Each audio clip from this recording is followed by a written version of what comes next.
앞주일에는 어린이 주일을 맞이해서 유대인 부모들의 특별한 자녀 교육에 대해서 말씀을 같이 나눴습니다.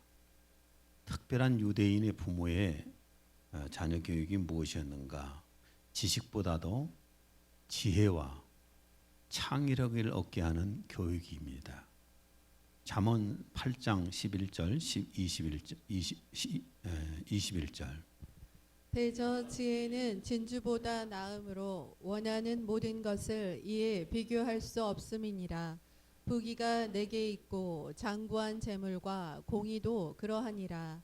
이는 나를 사랑하는 자가 재물을 얻어서 그 곳간에 채우려 하게 하려니라. 예.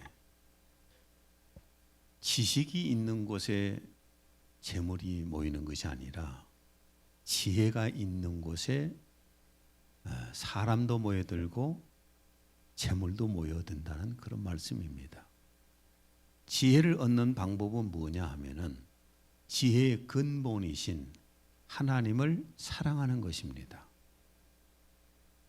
자녀에게 하나님을 사랑하게 하는 교육을 시켜야 되는데 그러기 위해서는 부모가 하나님을 사랑하는 모습을 보일 때에 그 자녀는 부모를 뒤따라온다는 말씀을 드렸습니다. 마지막으로는 사람들과 더불어 살아갈 수 있는 인성교육에 집중을 합니다. 유대인들의 특별한 자녀 교육은 그렇다는 겁니다. 사람들과 더불어 살아가지 못하면 불행해집니다. 아무리 많은 돈을 가졌고 권력을 가졌어도 그 삶이 행복할 수는 없는 겁니다. 최고의 성공이 뭐냐? 여러분 인생에서 최고의 성공이 뭐죠? 대통령 되는 건가요? 사람들에게 사랑받고 존경받는 겁니다. 나를 얼마나 사람들이 사랑하고 존경하느냐에 따라서 내 인생이 성공을 했느냐 실패를 했느냐를 본인이 측정할 수 있는 겁니다. 이게 자녀 교육에 대해서 말씀을 드렸고 오늘은 부모님께 효도에 대한 말씀을 나누겠습니다. 하나님으로부터 빗나간 사람들에게 하나님께서 무엇을 주셨느냐? 율법을 주셨습니다. 각 나라마다 국가와 국민을 지키기 위해서 기본적인 법칙인 헌법이 있지 않습니까? 그런 것처럼 하나님께서 당신의 백성들을 지키기 위해서 주신 법이 뭐냐면 율법인데 그 중에서도 중심이 십계명입니다. 제1계명에서 4계명까지는 오직 하나님만을 섬겨야 되는 이유에 대해서 법을 주셨어요. 출애굽기 20장 3절에서 8절. 너는 나 외에는 다른 신들을 내게 두지 말라. 너를 위하여 새긴 우상을 만들지 말고 그것들에게 절하지 말며 그것들을 섬기지 말라. 너는 내 하나님 여호와의 이름을 망령되게 부르지 말라. 안식일을 기억하여 거룩하게 지키라. 이것이 바로 십계명의 제1계명부터 4계명까지입니다. 이것을 예수님께서 요약해서 하신 말씀이 마태복음 22장 37절. 예수께서 이르시되 내 마음을 다하고 목숨을 다하고 뜻을 다하여 주 너의 하나님을 사랑하라. 이것이 바로 첫 번째 하나님께서 주신 계명이에요. 그 다음에 또한 하나님께서 제6에서 10계명까지는 다른 사람들과의 관계에 대한 법을 주셨습니다. 출애굽기 20장 13절에 17절. 살인하지 말라, 간음하지 말라, 도둑질하지 말라, 내 이웃에 대하여 거짓 증거하지 말라, 내 이웃의 집을 탐내지 말라. 이것을 또 예수님께서 요약해서 주셨는데 마태복음 22장 39절. 내 이웃을 내 자신같이 사랑하라. 이렇게 살아간다면은 이 세상에 다른 법이 필요 없잖아요. 그렇죠? 하나님을 향한 법을 지키고 사람들과 관계에서 있어야 할 법을 지킨다면은 이 세상에 무슨 법이 필요하겠어요? 하나님이 주신 법으로 끝나는 거죠. 그리고 제1계명에서 4계명까지는 하나님을 향한 법이고 제6계명에서 10계명까지는 다른 사람들과의 관계에 대한 법인데 그 중간에 제5계명은 무슨 계명일까요? 출애굽기 20장 12절. 내 부모를 공경하라. 뭐 하라고요? 부모님께 효도하는 것, 부모님을 공경하는 것이 가운데 있는 하나님과 인간 사이의 가운데 있는 법입니다. 본문 1절에서 2절. 자녀들아 주 안에서 너희 부모에게 순종하라. 이것이 옳으니라. 내 아버지와 어머니를 공경하라. 이것은 약속이 있는 첫 계명이니. 인간에게 주신 법 가운데서 첫 번째 계명이 바로 부모님께 효도하는 것이라는 겁니다. 자녀들이 부모님을 공경하고 효대하는 것이 첫 번째예요. 인간 세상에서. 사람이 부모를 공경하고 효도하는 것을 하지 못하면은 하나님을 섬길 수도 없고 부모님께 효도하는 것을 멀리하게 되면은 다른 사람과의 관계에서도 형편없이 무너지게 됩니다. 신앙생활을 아무리 잘하게 보여도 신앙생활을 아무리 잘한다고 본인이 얘기하고 사람들이 칭송을 해줘도 부모님께 효도하는 자녀는 하나님께서 그 신앙을 인정하지 않으시고 저주하라고 하셨습니다. 신명기 27장 16절. 자기의 아버지나 어머니를 학대하는 자는 저주를 받아라. 그러면 온 백성은 아멘하고 응답하라. 제사장들에게 부모님께 학대하는 자, 부모님께 효도하지 않는 자, 이런 자는 저주를 하라겠습니다. 그러면 백성들은 아멘, 맞습니다라고 동의하라는 겁니다. 부모님을 천하게 여기는 자가 있으면 저주받아라는 거죠. 그다음에 잠언서 30장 17절. 아비를 조롱하며 어미 순종하기를 싫어하는 자의 눈은 골짜기에 까마귀에게 쪼이고 독수리 새끼에게 먹히리라. 예, 부모님을 학대하는 자는 날짐승의 밥이 되게, 그러니까 사형을 시켜서 날짐승 밥이 되게 만들어라. 디모데전서 5장 8절. 만일 누군가가 자기 친족, 특히 자기 가족을 돌보지 않는다면 그는 믿음을 부인한 자요 불신자보다 더 나쁜 자니라. 불효자는 믿음을 배반한 자요, 그러니까 하나님으로부터 떨어진 자예요. 불신자보다도 더 나쁜 자라고 성경은 말합니다. 그리고 그러니까 신앙생활을 아무리 잘하게 사람들 앞에 보여도 부모님에게 불효하는 자는 하나님께서 그 신앙을 인정을 안 하신다는 겁니다. 사람들끼리는 서로 인정을 해주지만은 그 다음에 아무리 대인관계를 잘해도요, 사회에서 성공을 거두고 권력을 잡고 부자가 되고 대인관계를 아무리 잘한다고 해도 부모님께 불효하는 자식은 만인에게 욕을 먹습니다. 절대로 인격적으로 존중을 받질 못해요. 신명기 21장 18절에서 21절.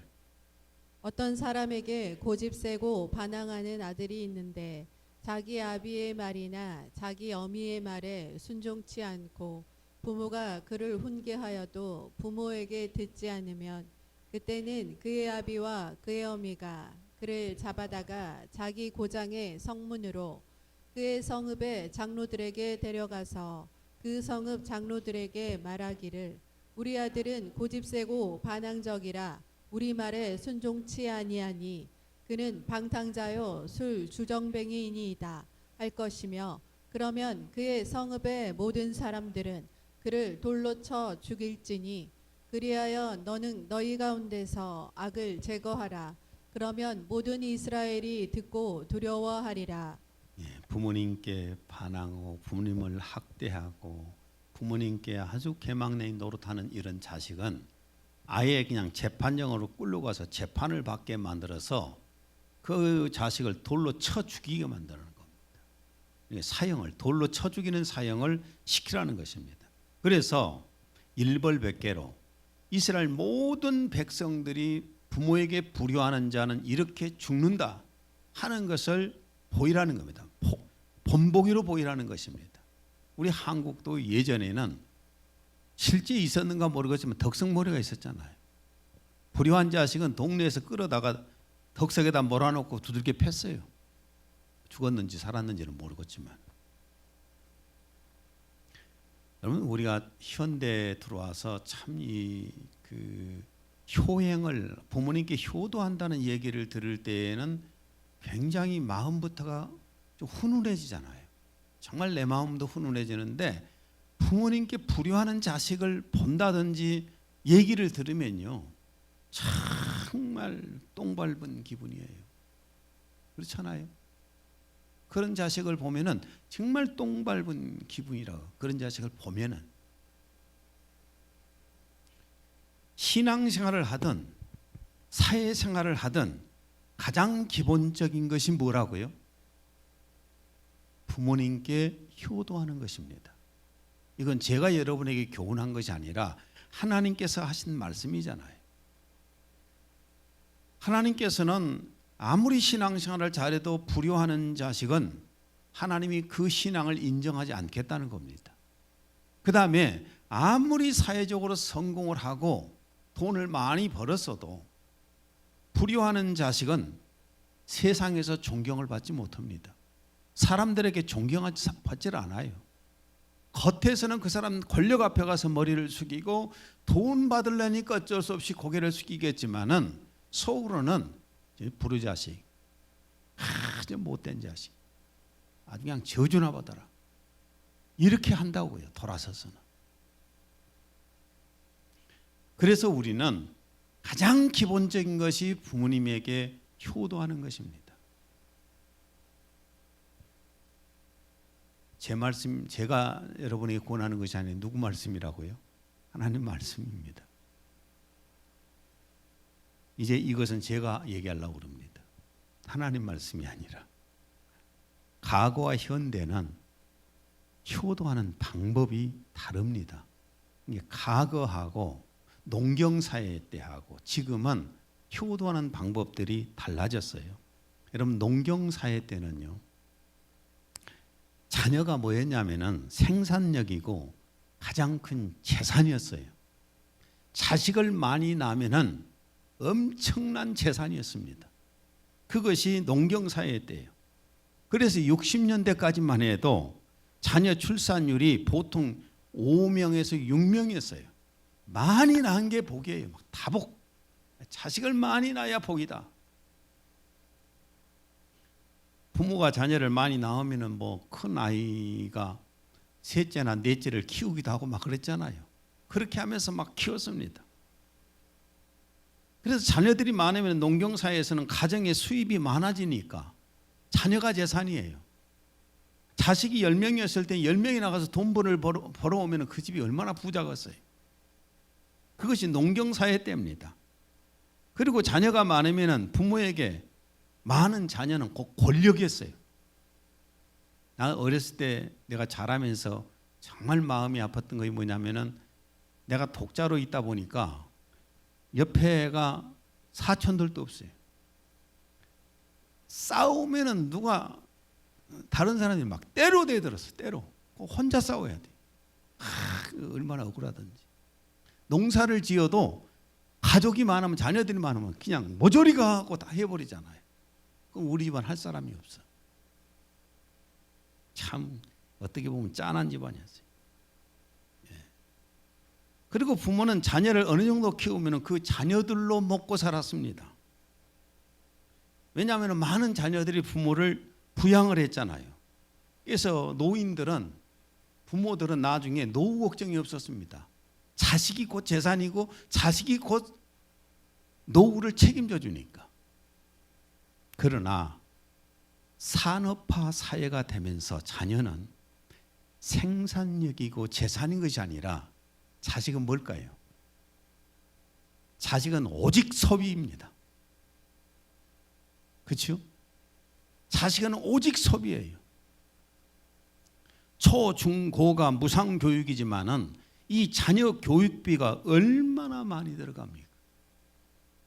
교육부에 따르면은 2025년 올해 전국 평균 사교육비가 월 52만 원이고 수도권에서는 월 초등학교가 60만 원, 중학교가 75만 원, 고등학교가 100만 원 이상이라고 합니다. 그리고 조금 더 쓰는 집안에서는 한 자녀당 120만에서 150만 원 정도를 지출을 한다고 합니다.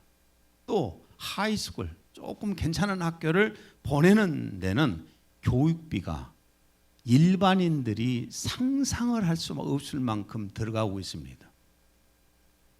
물론 경제력이 넘친 사람들이야, 돈 많은 사람들이야 뭐 그게 상관이 있어요? 상관없지요. 그렇게 해갈 수 있지요. 그렇지만 경제력이 안 되는 이 부모들은요, 교육열만 높아가지고 하이스쿨을 보낸다고 보내놓으면은 이제 나중에 감당이 안 돼요. 그러니까 부모님들이 엄청난 희생을 감수합니다. 그러니까 부모는 자식을 위해서 일생 다 써버려요. 그래서 뭐 기러기 아빠들도 생기고 막 가정 파괴가 되잖아요. 여러분 자식 때문에 자식 양육하다 가정 파괴된 데가 엄청나게 많습니다. 이게 뭔가 빗나갔잖아요. 주객이 전도됐잖아요. 부부가 만났는데 자식 치기 위해서 부부가 만납니까? 안 그렇잖아요. 부부가 살다 보면 자식이 태어나서 그 자식을 키워가는 것이지. 그러니까 지금은 자식은 소비예요. 무조건 소비. 1부터 10까지 다 소비. 그런데 또 보세요. 그 자녀가 성인이 되면은 기분 좋게 홀가분하게 부모를 떠나버립니다. 그렇죠? 부모는 죽도록 희생해서 양육해서 키워서 교육해서 결혼까지 시켜주고 막 이렇게 하는데 이 자식은 홀가분하게 기분 좋게 훌훌 날아가 버려요. 그리고 또 하나는 참 안타까운 게 2005년 이전에는 호주 중심 가족 구성원이 되었었습니다. 호주 중심 제도였어요. 그래서 유대 관계를 참 맺고 살았지 않습니까? 그런데 2005년 헌법재판소에서 호주제 폐지를 판결을 했습니다. 그리고 나서 결혼하게 되면 남녀가 따로 호적을 갖게 됩니다. 개별적인 호적을 갖게 돼요. 독립호적. 그렇게 갖게 되다 보니까 자녀들의 성을 아버지 성을 따르든지 어머니 성을 따르든지 그것도 서로 합의가 안 되면은 엄마 아빠 두 성을 같이 따릅니다. 양성을 쓰는 지금 호적들이 있잖아요. 사람들이 있잖아요. 현재 호주제가 폐지되고 가족관계 등록법에 의해서 발급되는 가족관계 증명서에 할아버지 할머니는 가족으로 나타나지 않습니다. 뭐 정상이라고 생각하시죠, 여러분은? 그렇게 되고 보니까 그러면 대한민국에서는 법적으로 조부모는 가족이 아닙니다. 자, 들어보십시오. 조부모는 가족이 아니면 뭘까요? 친척이에요. 할아버지 할머니는 가족이 아니라 친척이요. 서운해갖고 내 안에는 표정이 묘해지잖아요. 이게 법이라니까 대한민국에서 만들어놓은 법이에요. 자, 가까운 친척입니다. 그러면 친척은 늙고 병들면 멀리해야 할 짐이에요. 아니 친척이 늙고 병들었다고 해서 생활비 대주고 뭐 이렇게 하는 사람이 얼마나 있겠어요. 디모데후서 3장 1절에서 2절. 말세에 고통하는 때가 이르러 사람들이 부모를 거역하며 부모를 거역하는 거, 이것이 사회적 현상이에요. 그리고 이게 종말 때에 일어난다고 했습니다. 참 나는 이 호주제를 없애버린 이 법은 정말 악법 중의 악법이에요. 가족관계의 중심을 다 끊어버렸어요. 유대관계를 끊어버렸어요. 자, 손주 손녀가 손주, 손자, 손녀가 할아버지한테 아빠, 엄마가 간다 하면은 왜 친척집 가냐고. 때를 씁니다. 나 친척집 안 간다고. 그러면 못 가잖아요. 참 이게 현실이 돼버렸어요. 그리고 부모는 이렇게 이제 나중에 커가지고 훌훌 떠나버리면은 빈둥우리 주군에 앉아서 우울함 속에 견디고 또 견디고 노후를 맞게 됩니다. 그래서 현대에는 경제력이 없는데 자녀를 많이 낳으면 낳을수록 뭐 할까요? 불행해지고 빈곤해집니다. 자식을 많이 낳으면 무조건 가난해지고 불행해집니다. 물론 경제적 힘이 있을 때에는 많이 낳으면 좋지요.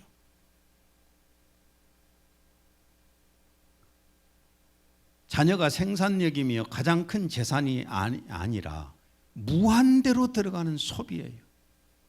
그래서 60년대까지만 해도 자녀 출산율이 5, 6명이었는데 2024년 자녀 출산율은 0.75명입니다. 난 이해가 돼요. 정부에서 아기 나라가 아무리 얘기해도 낳았다 하면은 이게 소비만 되고 평생 희생해야 되는데 누가 자식을 낳으려고 합니까? 저출산으로 올해 신입생이 없는 초등학교가 봤더니 182곳이에요. 전국 182곳이 초등학생 입학이 한 명도 안 돼. 그리고 올해 초, 중, 고등학교 폐교 예정인 곳이 49곳이에요. 선생님들 큰일 났어요. 그죠? 꽉 붙잡고 있어요. 꽉 붙잡고 있어요. 이게 보통 문제가 아니잖아요. 이걸 어떻게 누구를 요구할 거예요? 근데 제가 찾아보니까 이렇게 되는 원인이 두 가지가 크게 보면은 두 가지가 원인이 있어요. 첫째는 정부의 잘못된 정책 때문입니다. 60년대부터 정부는 산하 제한 정책에 아주 목숨을 걸었어요. 정부가. 귀에 못이 박히도록 들었던 구호가 많이 나와 고생하지 말고 적게 나와 잘 키우자. 키가 딱지가 입을 정도로 들었어요, 우리가. 그리고 당시 보건소에서 무료로 불임 수술까지 해주고, 예비군 훈련장에 가면, 내가 예비군 훈련장에 갔을 때 정관 수술을 해주고, 정관 수술 받은 사람은 아예 그냥 훈련까지 다 빼줘. 정부에서 목숨 걸었다니까요. 아이 적게 나라고. 한번 캠페인 표 한번 봐보세요. 저기 뭔지 아세요? 차범근 씨잖아요. 차범근 씨가 결혼해갖고 아이를 낳았는데 캠페인으로 나왔어. 하나만 더 낳으란다고. 딸 하나 있으니까. 그 다음에 뭐 조그마한 글씨 있죠. 뭐라고 써 있어요? 예? 뭐라고 써 있어요? 예. 하나씩만 나와도 3천리는 초만원이다. 이게 정부에서 내건 표예요. 이게 바로 지금 이런 상태를 만들어 놓은 겁니다. 둘째는 여자들도 산업 현장에 뛰어들면서 임신하잖아요. 임신하고 육아하고 그걸 할 수 있는 환경이 안 돼요. 할 수가 없어요. 그렇지 않습니까?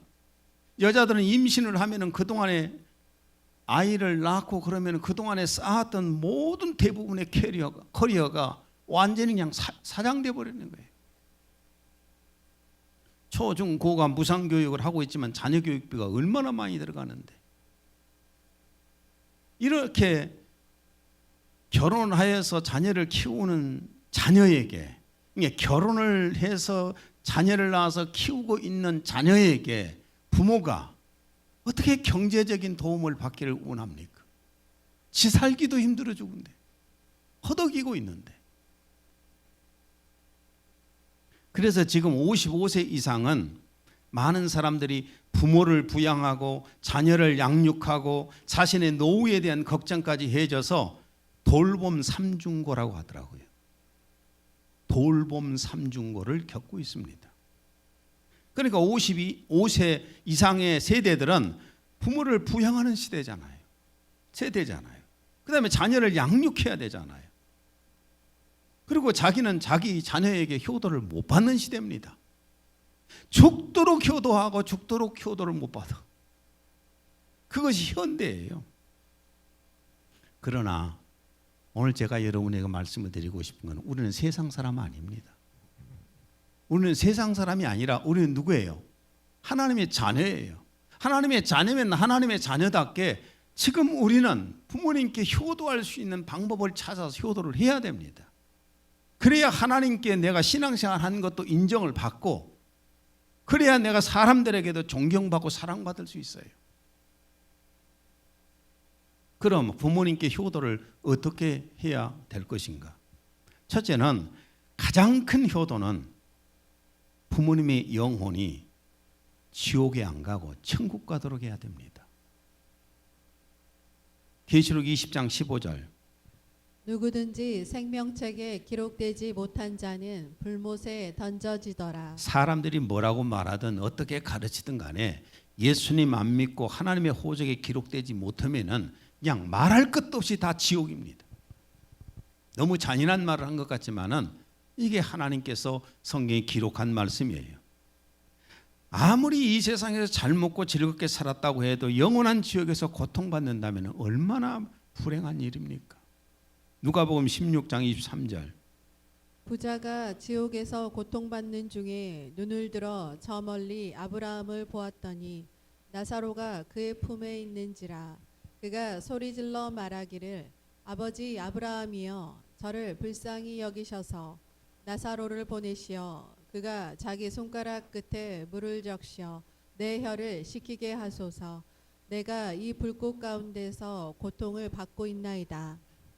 나는 만약에 우리 아버지가, 돌아가신 우리 아버지가 지금 지옥에서 불구덩이 속에서 막 허덕이면서 눈을 까디짓고 막 몸부림치고 있다고 상상을 해보세요. 나는 우리 부모님에게, 내가 아버님에게 뭔가 잘한 것은 없지만은 가장 큰 효도가 뭐냐? 예수님 믿고 천국 갔다는 겁니다. 난 너무 거기에 감사해요. 부모님이 살아계신 분들 계십니까? 가장 최고의 못된 짓거리가 지옥 가게 하는 거예요. 가장 큰 효도가 뭐예요? 천국 가게 하는 겁니다. 잠시 잠깐 이 세상에서 산의 진미를 먹고 큰 맨션에서 살고 세계를 여행하며 살았다고 해도 그 영혼이 지옥 가면 지옥에서 불구덩이 속에서 고통을 받는다는 것을 생각해 보세요. 어떻게 효도가 됩니까? 누가복음 16장 26절. 우리와 너희 사이에는 커다란 구렁이 놓여 있어서 여기에서 너희에게로 건너가고자 하여도 갈 수 없고 거기에서 우리에게로 건너오고자 하여도 올 수 없느니라. 그리고 지옥에서 고통을 받으면서 무슨 강구를 하고 있을까? 누가복음 16장 27에서 28절. 그러면 아버지여 내가 당신께 간구하오니 당신께서 나사로를 내 아비 집에 보내어 주소서. 나에게 5 형제가 있으니 그가 그들에게 증거하여 그들로 이 고통의 장소에 오지 않게 하소서. 여러분, 지옥이 있다는 것을 믿습니까? 그럼 예수님 믿지 않으면 불신자는 지옥 가서 고통받는다는 것을 믿습니까? 그렇다면 부모님을 그냥 지옥 가라고 두지 마세요. 내가 아무리 예수님 믿자고 해도 얘기도 안 듣고 그래요? 아니요. 나는, 내하고 내 아내는 우리 아버님이 종손이잖아요. 집안의 모든 대소사, 모든 뭔 재산이 시전이 다 관리하신 양반이에요. 문중 대소사 일을. 그런 분이 예수님 믿기가 얼마나 힘들겠어요. 우리 부부가 딱 가면 우리 아버지가 먼저 피해요. 전도할까 봐서. 아버님 주무시면은 옆에 양쪽에 가갖고 나는 이쪽에 앉고 내 아내는 이쪽에 앉아서 예수님 믿자고 하면은 얼마나 짜증이 나고 막 화가 나고 그랬겠어요. 오죽이 미웠으면 내가 예수님 믿고 힘들고 어려울 때에 쌀 한 톨 안 주셨다니까요. 쌀 한 톨 안 줘버렸어. 있으면서도 계속 갈 때마다 계속 이렇게 했어요. 결국 예수님 믿었잖아요. 결국 믿었어요. 어떻게 부모님이 지옥 간다는데 놔둬요? 그 믿음 없는 사람이에요. 예수 안 믿는 사람이에요. 진짜 그 사람이 믿는다면 절대로 그렇게 못 놔둡니다. 둘째, 부모님께 효도가 무엇이냐? 부모님이 평안하고 행복하게 해드리는 것이 효도입니다. 이거 뭐 다 아는 얘기잖아요. 지금은 농경사회 시대처럼 대가족이 모여 사는 시대가 아닌 것은 확실합니다. 얼마 전까지만 해도 핵가족 시대라고 그랬잖아요. 핵가족 시대인데 오늘 지금은 무슨 가족일까요? 1인 가족, 나홀로 가족 시대예요. 나홀로 가족 시대. 지금 우리나라 인구 1인 가구가 전 국민의 35%를 넘었더라고요. 혼자 사는 집이. 이렇게 나홀로 시대가 되면서 자살률이 OECD 국가 중에서 1위입니다. 넘버원이에요. 자살률이. 청장년들도 많이 있지만은 가장 많이 자살하는 사람들이 대상이 누구냐면 노인들입니다. 노인 약 3,800명 중에 독거노인이 거의 10%입니다. 혼자 사는 노인이 거의 10%예요. 이들 중에 우울증과 불안장애를 앓고 있는 사람이 약 10%라고 합니다. 그리고 이렇게 관찰을 하는 도중에도 자살을 해버린 사람이 약 0.4%에 나왔습니다. 여러분, 노인들이 가장 견디기 어려운 게 뭐냐면 애로움이에요. 고독이에요. 그래서 고독사를 많이 하잖아요. 지금은 부모와 함께 한 집에서 사는 시대가 아니에요. 독립해야 되는 건 확실합니다. 조사 결과 노인들 약 90%가 자녀들과 따로 살고 싶다고 했다고 합니다. 노인들 스스로가 나는 자식들과 함께 사는 것이 아니라 나는 혼자 살고 싶다. 90%가 나왔어요. 그게 맞는 것 같아요. 따로 사는 게 좋아요. 네. 나도 아들네 가족들 오면은 따로 살아야겠어요. 함께 사는 것보다 혼자 사는 게 편하긴 하더라고요. 우리끼리만 산 것이. 네. 아니 시들 못 하겠어요.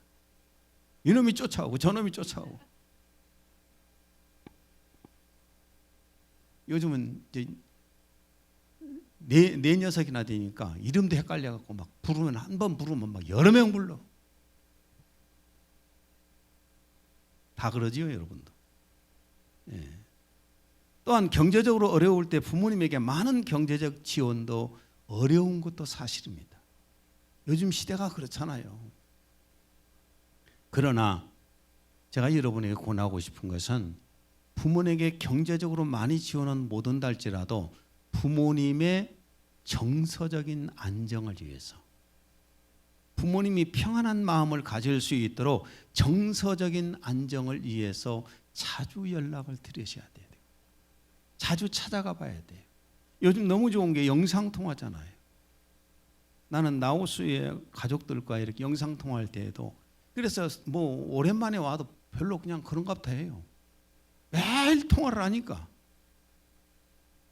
좀 그렇게 하게 되면 고독사는 안 하잖아요. 내가 자살해야 되겠다 하다가 그 애들 얼굴 다 영상으로 보고 나면 내일로 해야 되겠다. 그럼 내일 또 전화하면 되잖아요. 그러니까 정서적인 안정, 평안함을 줄 수가 있어요. 경제적으로야 나는 그렇게 생각합니다. 경제적으로는 정부에서 연금이 나오잖아요. 또한 노인들에게 주는 금액도 있잖아요. 최소의 금액으로 살아갈 수가 있게끔 해주고 있어요. 그것이 안 되는 분도 있겠지만. 그리고 보험연구원의 노인 실태조사에 따르면 당신은 90세가 되었을 때 어디서 살고 싶습니까? 그랬더니 열에 9번 집에서요 라고 대답했다고 합니다. 근데 자녀들은 대부분이 나이가 들면은 요양으로 가야 된다고 생각을 한대요. 근데 요양시설은 살기 위해서 가는 곳이긴 합니다. 그러나 입주라 갑니까? 입소라 갑니까? 입소예요. 그 말은 무슨 얘기냐면은 부모가 가고 싶어 스스로 가는 것이 아니라 타의에 의해서 강제로 가는 곳이에요. 그래서 본인이 나오고 싶어도 잘 못 나와요. 누가 그 요양시설을 가고 싶겠어요? 물론 혼자 살 수가 없다면 어쩔 수가 없죠. 뭐 와상노인이 되었든 치매노인이 되었든 이런 경우는 집에 가 있으면 온 가족이 다 고통스럽습니다. 그때야 뭐 어쩔 수 없겠지요. 그러나 혼자 살 수 있을 때는 자기 집에 사는 것이 편한 건 사실입니다. 말씀을 마무리 지려고 합니다. 부모님께서는 하나님께서는 효도하는 사람에게 복을 주신다고 하십니다. 이건 하나님의 말씀입니다. 출애굽기 20장 12절. 내 부모를 공경하라. 그리하면 내 하나님 여호와가 내게 준 땅에서 내 생명이 길리라. 예, 본문 3절. 이로써 내가 잘되고 땅에서 장수하리라. 예, 여러분 효도하는 자녀들은요 하나님께서도 복을 주시지만은 사람들에게도요 존경을 받습니다. 야, 저 자식 참 하나님 저 부모에게 너무너무 잘하더라. 칭송 듣잖아요. 근데 부모에게 못된 짓 하는 자식은 그 자식이 한 번 부모에게 그러면 평생 사람들 속에 내리 닫혀 있어요. 그런 아주 못된 자식. 저건 저주받아야 할 자식이다. 아무리 앞에 와서 웃고 떠들고 그래도 야지 뒷면에 보이잖아요. 부모에게 효도하는 자녀는 사람들에게도 사랑을 받고 하나님께서도 복을 주십니다. 이 말씀 꼭 기억하시고 우리 살아가십시다. 하나님 아버지, 오늘은 부모님께 효도에 대한 말씀을 나눴습니다. 주님이 저에게 주신 말씀 그대로 전했습니다. 성경에 기록된 말씀을 전했습니다. 이 말씀을 들은 하나님의 사랑하는 자녀들이 부모님께 효도할 마음을 갖게 하여 주옵소서. 예수님 이름으로 기도했습니다. 아멘.